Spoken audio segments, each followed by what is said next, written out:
जय जगन्नाथ। नमस्कार दर्शक बंधु, आपण देखुछंती ओडिशा न्यूज हेडलाइंस लाइव। आसंतु जानिबा आजिर 10टी बड़ और गुरुत्वपूर्ण खबर। वीडियोटी भल लगे लाइक करंतु एवं जदि आपण आम चैनल रे नुआ आसीचंती सब्सक्राइब करी बेल आइकन दबांतु, जहा द्वारा ओडिशा देश विदेशर ताजा खबर, पाणीपाग सूचना और ब्रेकिंग न्यूज सबुठारु प्रथमे पाई परिबे। चलंतु आरंभ करिबा आजिर 10टी बड़ खबर। प्रथम खबर, छात्र छात्रींक पई बड़ खबर। ओडिशार वृत्तिगत शिक्षानुष्ठान रे नामलेखा पई एससी एसटी और एससीबीसी वर्गर संरक्षण वृद्धि करा जायछि। एसटी पई संरक्षण 12% रु 22.5%, एससी पई 8% रु 16.25% एवं एससीबीसी पई पूर्वरु कौनसी संरक्षण नथिला बेले वर्तमान यह 11.25% करा जायछि।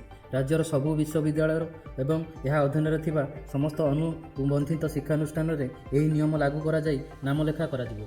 विशेष करी आईटीआई, पॉलिटेक्निक, नर्सिंग, फार्मासी एवं मैनेजमेंट भली समस्त वृत्तिगत पाठपढ़ यही संरक्षण नियम प्रযোज्य हेबो। यह द्वारा पछुआ वर्गर हजार हजार छात्र छात्री उच्च और वृत्तिगत शिक्षा रे अधिक सुजोग पाइबे। परवर्ती खबर, मुख्यमंत्री भाई को आकस्मिक मृत्यु घटी। मुख्यमंत्री मोहन चरण माझी बड़ बापा पुओ भाई दीनबंधु माझी दीनबंधु लॉयर पीएमजी रे थिबा सरकारी बासभवन रे रहुथिले। विलंबित राति रे हठात छाती जंत्रणा अनुभव होइतिला। तापरे तांको कैपिटल हॉस्पिटल को निया जायतिला। सेठारे डाक्टर तांको मृत घोषणा करिसंती। परवर्ती खबर, महंगाईर माड़ बढ़ुची नित्यावश्यक सामग्रीर दर। राज्य में चीनी, सोरिष तेल और डालीर दर हठात बढ़ी ग्राहकों को चिंतार पकाई।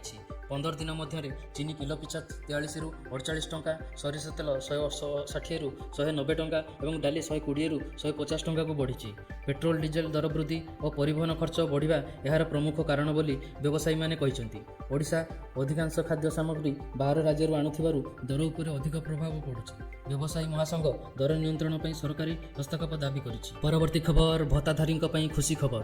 आउ 7 दिन मध्य भत्ता समस्यार समाधान हेबो बोली सामाजिक सशक्तिकरण मंत्री नित्यानंद गंड सूचना देइछंती। एणिकी भत्ता टंका सीधासलख हिताधिकारी बैंक अकाउंट को जीवो। केंद्र सरकार टेक्निकल प्रक्रिया और अकाउंट वेरिफिकेशन जोगु भत्ता प्रदान में विलंब होउथिला। भेटिंग काम शेष हेले समस्त हिताधिकारी एका संगे भत्ता प्रदान करा जिवो। उल्लेखयोग्य, जातीय पेंशन योजना रे अनेक हिताधिकारी 2 मास हेला भत्ता पाई नथिबारु असुविधारे थिले। परवर्ती खबर, इंधन, बिजुली एवं अत्यावश्यक संपदर सीमित तथा मेतबई व्यवहार सुनिश्चित करिया पई राज्य सरकार सरकारी कर्मचारी नुआ मार्गदर्शिका जारी करछन्ती।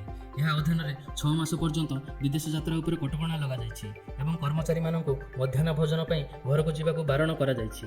एही परिवर्तन गुड़िकर मुख्य उद्देश्य होउछि इंधन व्यवहार ह्रास करिबा, बिजुली संचय करिबा एवं सरकारी संपत्तिर दक्षतार सह व्यवहार करिबा। परवर्ती खबर, ओडिशा रे कोस्टाल हाईवे प्रकल्पकु केंद्र कैबिनेट मंजूरी। रामेश्वर, कोणार्क और पारादीप को संजोग करने 160.18 किलोमीटर लंबा ग्रीनफिल्ड कोस्टाल हाईवे निर्माण को केंद्र कैबिनेट अनुमोदन देइछि। एही प्रकल्प 8,300 कोटी टंकारु अधिक व्यय होब। पैकेज 1 रे रामेश्वर ठारू काकटपुर 79 किलोमीटर पर्यंत 4 लेन विशिष्ट हाईवे निर्माण होब। पैकेज 2 रे काकटपुर ठारू पारादीप 80 किलोमीटर पर्यंत 2 लेन विशिष्ट रोड निर्माण करा जिवो। केंद्र शिक्षा मंत्री धर्मेंद्र प्रधान कहते जे ओडिशार अर्थनीति और पर्यटन सह शिल्पायन क्षेत्र में कोस्टाल हाईवे हेबो गेम चेंजर। परवर्ती खबर, विमान क्षेत्र को बड़ राहत। ईरान, अमेरिका और पश्चिम एशिया संकट मध्य केंद्र सरकार 10,000 कोटी टंकार एटीएफ मूल्य स्थिरीकरण पांठी को मंजूर देइछंती। एही पांठी माध्यम तैल विपणन कंपनी को सुधामुक्त अग्रिम सहायता मिलिबो। केंद्र मंत्री अश्विनी वैष्णव सूचना अनुसार विमान इंधन दर में अस्थिरता कमाइबा एवं विमान सेवा को सुचारू रखिया पई एही पदक्षेप निया जायछि।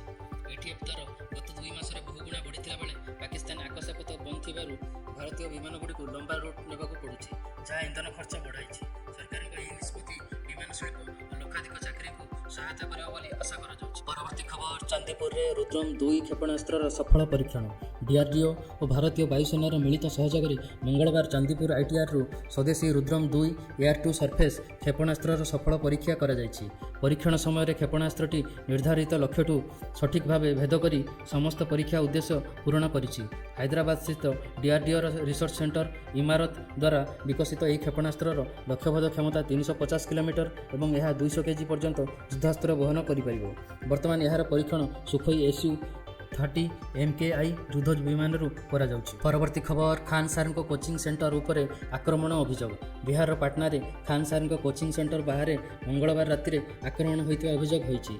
सुरक्षा गार्ड को माड़ मरा जाइतिबा बेले गुली चालन नहीं खबर आसिले पुलिस यहां अस्वीकार करिछि। ଖାନ୍ ସାର୍ କହିଛନ୍ତି ଘଟଣାର ତଦନ୍ତ ଚାଲିଛି ଏବଂ ସୁରକ୍ଷାକର୍ମୀ ଗୁରୁତର ଆହତ ହୋଇଛନ୍ତି। ତାଙ୍କ ମତରେ କୋଚିଂ ସେଣ୍ଟରକୁ ଧମକ ଦିଆଯାଇଥିଲା ଏବଂ ଏହା ପଛରେ ପ୍ରତିଦ୍ୱନ୍ଦ୍ୱୀ କୋଚିଂ ସଂସ୍ଥାର ହାତ ଥାଇପାରେ। ପରବର୍ତ୍ତୀ ଖବର, ଭାରତ ସମେତ 60 ଦେଶ ଉପରେ ଆମେରିକାର ନଜର। ଆମେରିକା ବାଣିଜ୍ୟ ପ୍ରତିନିଧି USTR ଭାରତ ସମେତ 60ଟି ଦେଶ ଓ ଅର୍ଥନୀତି ବିରୋଧରେ ବାଣିଜ୍ୟିକ କାର୍ଯ୍ୟାନୁଷ୍ଠାନ ପ୍ରସ୍ତାବ ଦେଇଛି।